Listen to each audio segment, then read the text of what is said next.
Restart and travel light. During this shelter in place, lockdown, stay in place, whatever it might have been for you, people developed all sorts of ways to entertain themselves. The reality is, in the case of the Israelites, God said to them, you have this special meal that you're going to need to eat, but this is how you are to eat it. He says, with your cloak tucked into your belt, your sandals on your feet, and your staff in your hand. Some of us are not ready to restart because we're still thinking about how we're going to make ourselves comfortable while we shelter in place.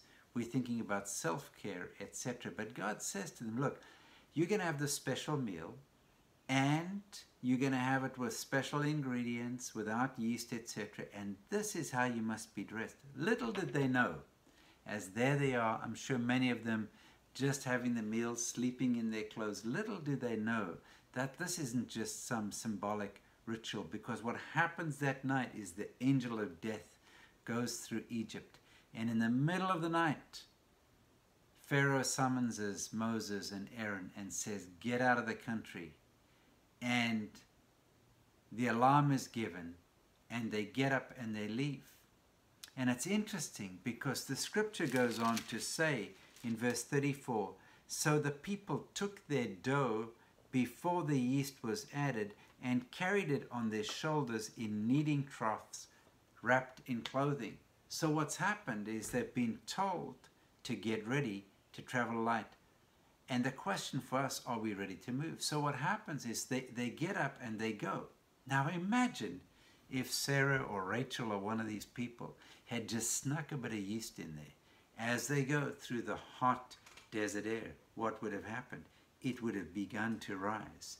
And their disobedience would have caused a burden, because as they traveled with the dough wrapped in their clothing and the kneading troughs, if that had yeast in it, it would have expanded, and old Rachel would have looked like the hunchback of Notre Dame.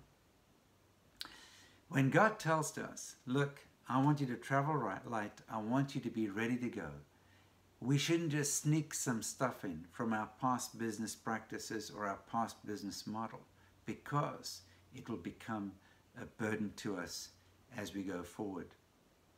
Inertia is almost a guarantee that we'll stay in Egypt, and the crisis would have been wasted on us.